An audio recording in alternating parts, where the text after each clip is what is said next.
Are we rolling? Yes, we're good.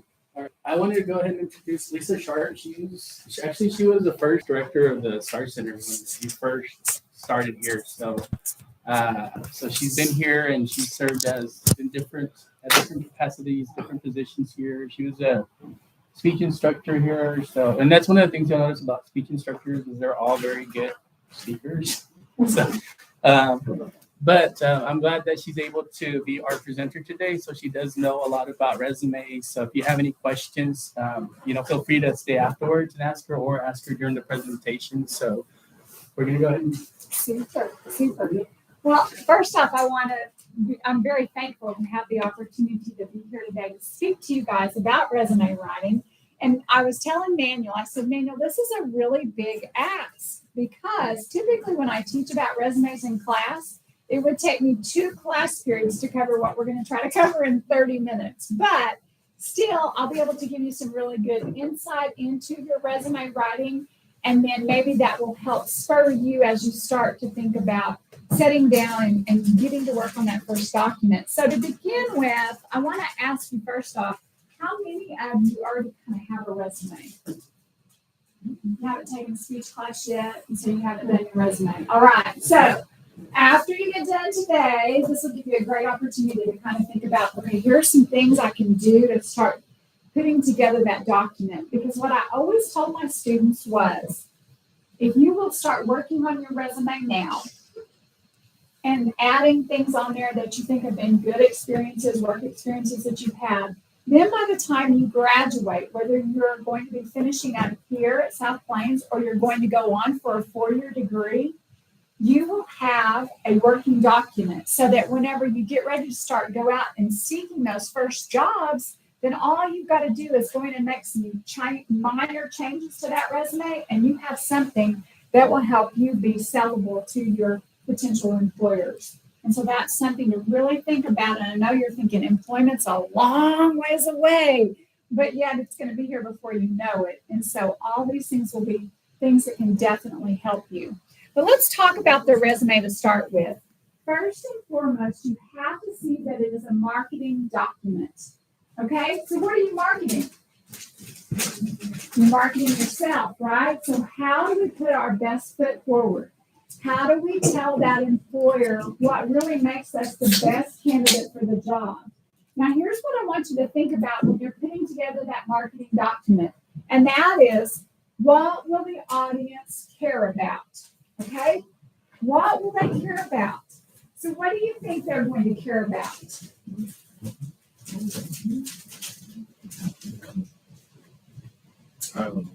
Okay. Your work ethic, maybe like not your personality, but like maybe the way you carry yourself. Okay. Maybe how you interact with others. Definitely.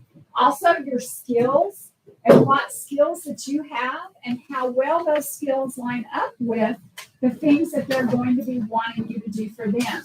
And so that's all stuff you've got to think about. So it's not really just focused on you. Yes, you are marketing yourself, but you also have to think about what's going to make me the most applicable candidate for this position in relationship to what that employer is looking for. So I want to start off by showing you guys a sample resume. So if we kind of get in our mind, okay, what does it really need to look like? So we're going to look at a lot of different samples today so you can see what others have done. And then that'll help you to kind of think about, oh, yeah, I could do that. Or those are some things I could add into my resume. So let's take a peek at this first resume. And I want you guys to know I have a good friend who works in the ag communications field at Kansas State University. And so I told her, I said, hey, I'm going to be doing a workshop over resume writing. Have you got her son had just applied for a job and got it. And I said, I really want to show his resume. And she said, hey, I can do one better than that. She goes, I'll see if I can get his and several others. So she got several different resumes for me to share with you. I also reached out to my colleagues in the speech department here, and I got some more resumes. So we're going to look at a lot of different ones today. But most of these students that we're going to look at are probably graduating this semester or they're graduating next year. So So you can see that they've got a lot of opportunities that they have done employment-wise. Maybe they've done some internships or different things like that. And so those are all things that you want to start thinking about. How can I set myself up to maybe do an internship or to get some of those experiences like that? Because many of us, if we just graduated out of high school, we don't have a lot of those work opportunities yet, right? We haven't worked for a lot of different individuals, and so we don't really have anything to put on our resumes. So we've got to come up with ways to do that. But here is an example of a resume for a young lady, and it's kind of hard for y'all to see, I know, but what would you say is something that really stands out about that resume to you? How organized it is. Okay, organization, awesome, definitely. Okay, now remember I said she goes to, or they came from K-State. So does anybody know what K-State's colors are? It's a purple, okay? And so that does look blue right there, but I think if we actually had the resume and her printed out for us, it would be a purple color. So she's kind of using that as a step, as a way to kind of make it more eye-appealing to those people who are looking at it. One of the things that we have to be aware of when we put together our resume is it has to pass what is called the quick scan test. And what that means is a potential employer needs to be able to look at it. They need to be able to pick up on key things that say, hey, this is somebody that we really want to consider for our job. And that means you get to move from the main pile here over to the, hey, I get to go in for an interview pile. Now, if we don't have that appeal, then unfortunately it may get over here in this other pile, which is sometimes what we like to refer to as the file 13, so it gets thrown away. But yes, we see great organization. What is something else that maybe you recognize that it's like, oh, I need to do that?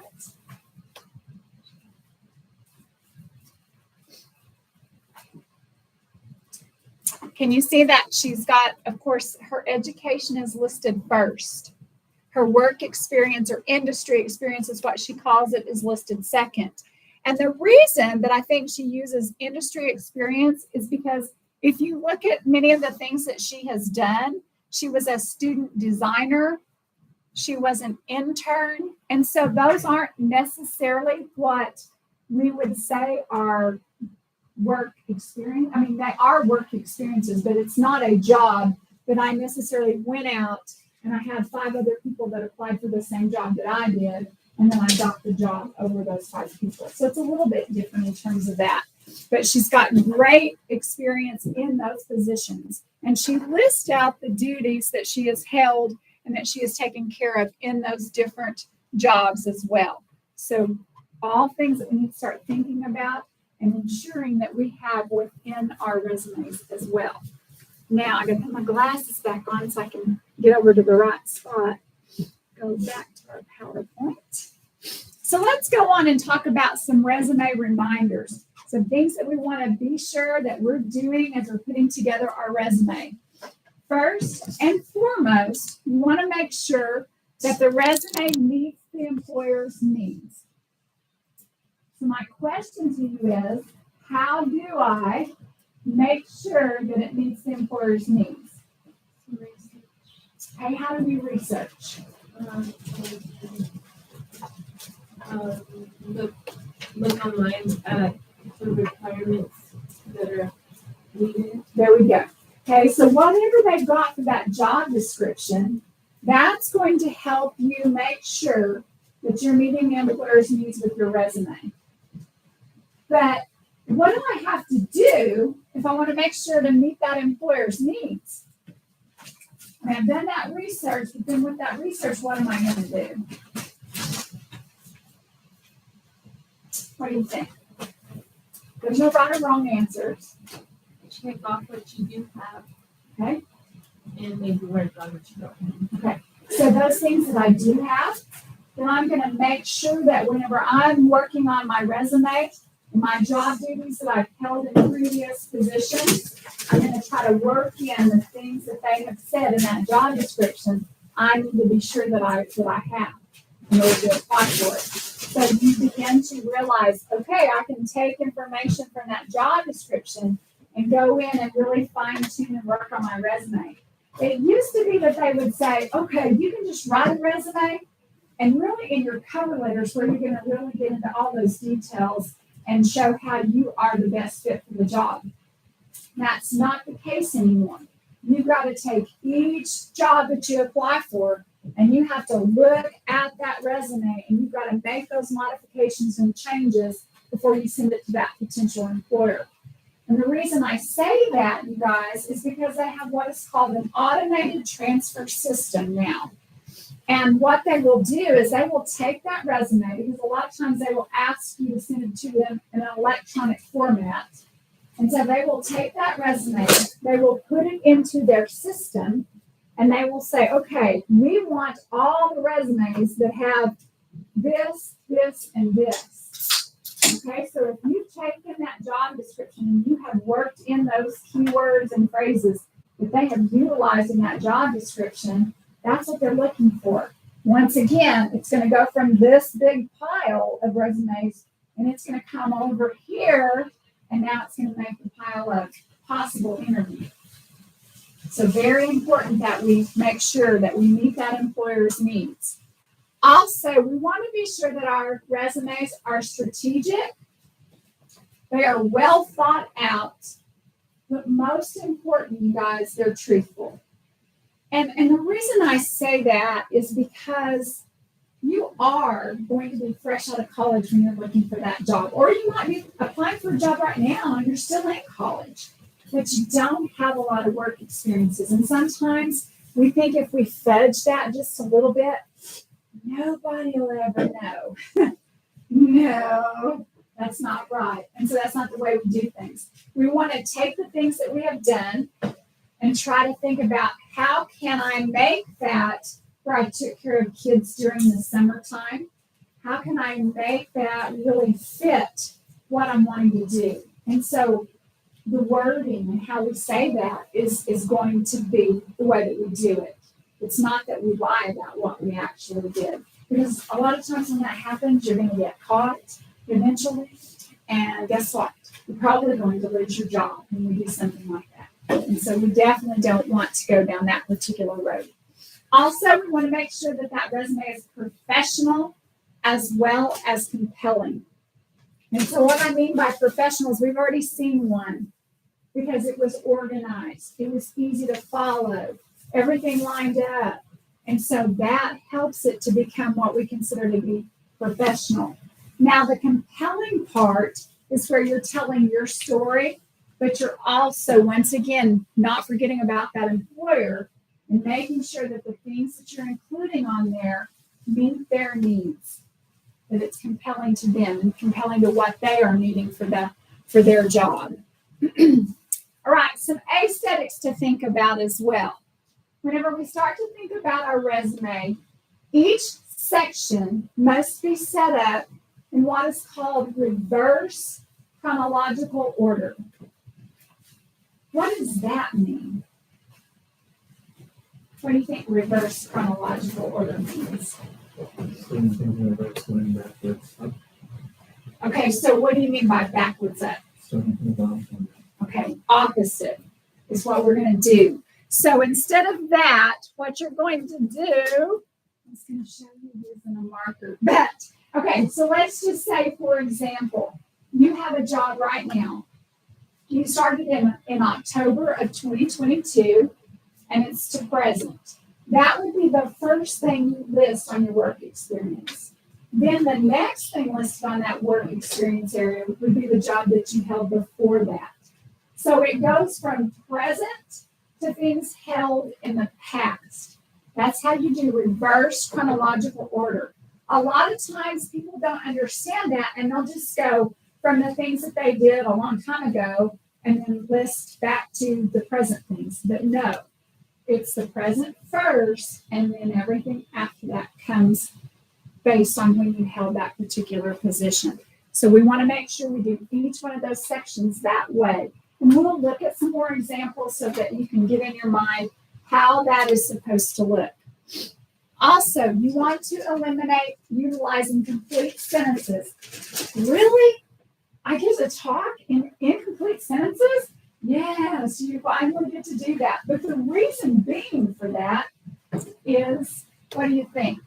Why do you get to not talk in complete sentences? Because this document is being scanned, they don't really want to read it, they just want to see like their high points. Okay, so it goes kind of back to that quick scan that we talked about a moment ago. It's a lot easier to read it when there's not a whole lot of fluff in there. And so therefore, we don't say, I took out the trash at the house. No, it's going to be took out the trash. That's all that we have to say. So here's some examples, or we're going to look at an example of how that kind of lays out. So when I take my glasses off, this is dangerous. I can push all kinds of buttons whenever I do that. Now, you can look and see. Right here, this young lady has put led, not I led, but led the leadership team and students within the Ag Magazine class. So, you can even write those things and even pare them down even more after you get some of those duties and responsibilities laid out as well. Now, notice, as we talked about that reverse chronological order, she's got that she was the editor of the magazine from August of 2022 to present. And then here's the job that she had. Well, this one she's still got. I don't know if I can scroll it down anymore where you can see some of the previous ones that she had.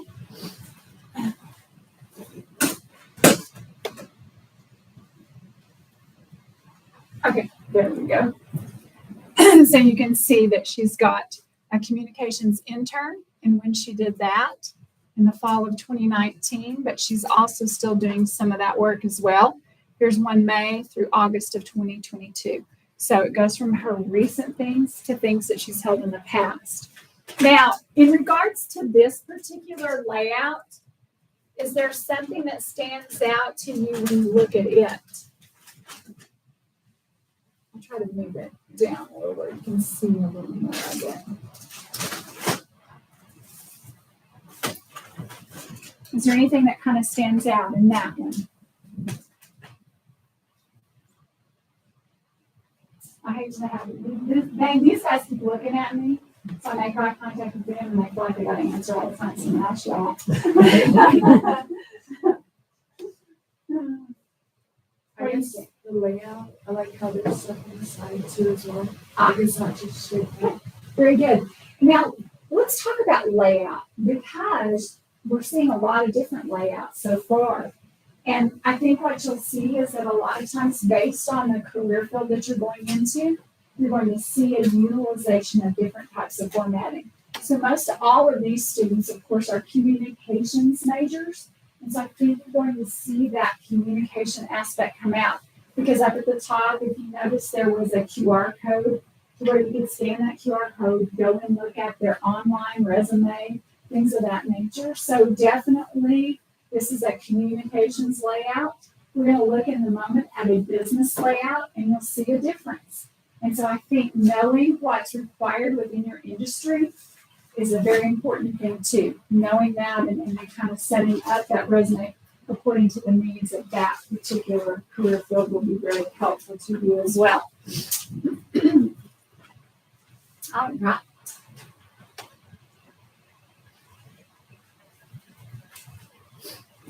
Now, the last two things here to think about is we want to make sure that we have 1-inch margins all the way around. A lot of times people are trying to put a lot of information in on a resume because it has to be one page, right? We want to make it one page so that it passes that quick scan test. And so then we think, well, if we just fudge the margins a little bit, we make them a little bit smaller, 0.5. But what happens whenever we do something like that? If we make those margins smaller, what do you think happens? Okay, could cause it to be hard to read. What else might it do? Could mess with your formatting. What else?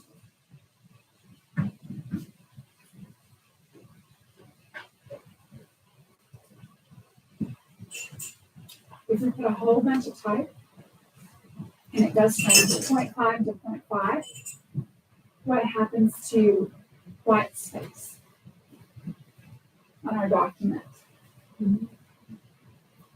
There becomes less, right? And so therefore it becomes darker. And so when it becomes darker, it's harder to read. So that's one of the reasons we don't want to change those margins. So what we've got to do is really think about, is this something important that I really need to include, or is it something maybe I don't need to include? Now, as far as your fonts are concerned, font size, is usually 10 to 12 point font is what you want to use on the body of your document. Now, we'll talk a little bit about heading here in a moment, and your heading can be a little bit different in terms of the size. That can fall into place, and we want to see that happen because we want it to stand out, but keeping with that 10 to 12 is very important. Now, the consistency of your resume also is extremely important. And what I mean by consistency is, if I use bullet points, then everything lines up, okay?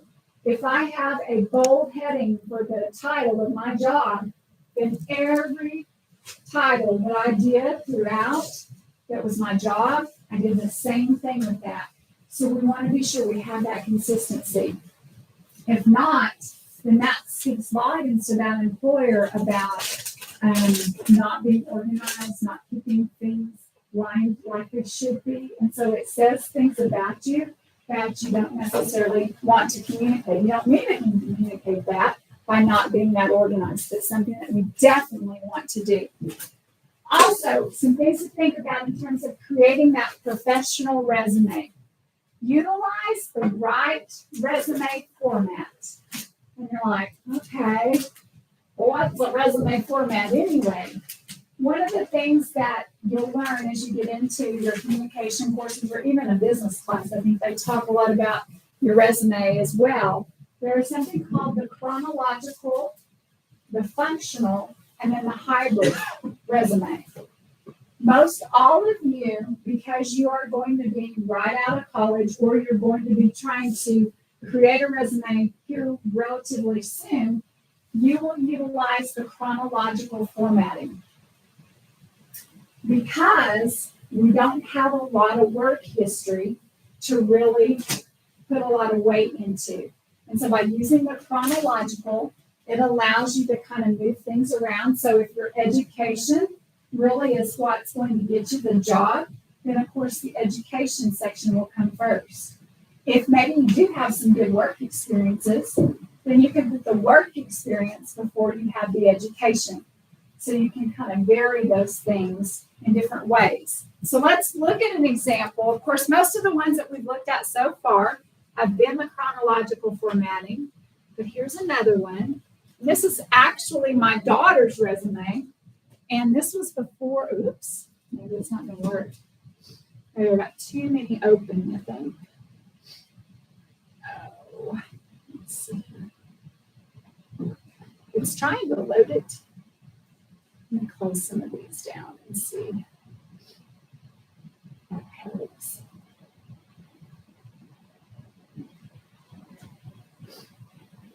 And I've just decided it doesn't want to allow me to look at those. But in terms of hers, once again, she's got her education first because that was what she felt was most important. So you can see she's got the education listed first. Then she has a skills section. This just kind of ties in a little bit to the functional, but yet it's not. And then she's got her work experience listed below that. So once again, just trying to come up with creative ways to put your information and to share your job duties and responsibilities that you've held with your potential employers. It's very important for us to do. Okay, now in her situation, she kind of used a branding theme to kind of tie into who she was, trying to help the potential employer to kind of recognize all that and once again have something that stood out to her potential employers.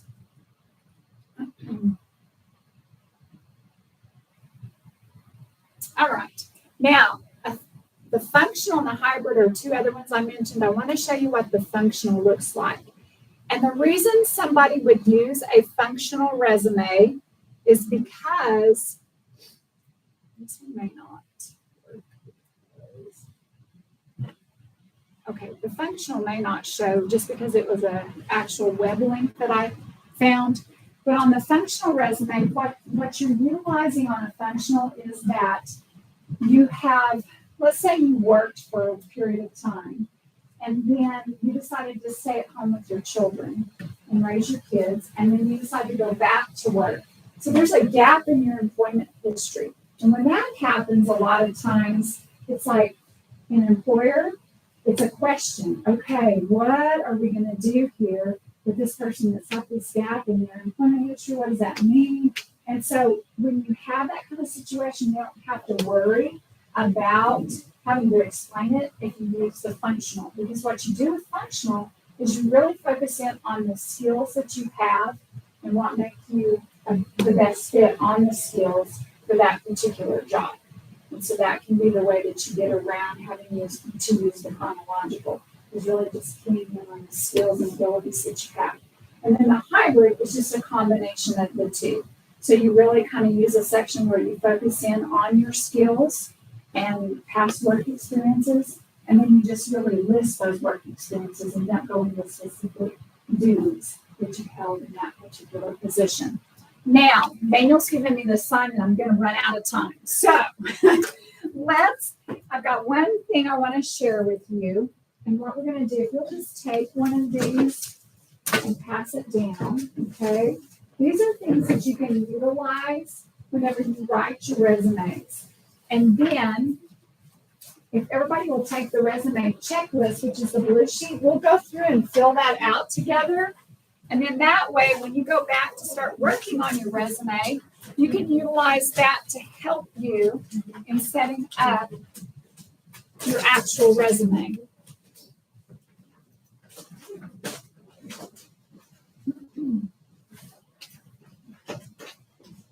Okay, so on this blue checklist, does everybody have a pen that you can use to write down on?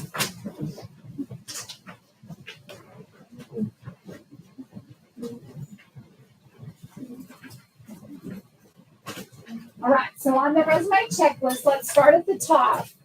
And this is kind of going along with the resume must that I've got up here as well. So your resume must be how many pages in length?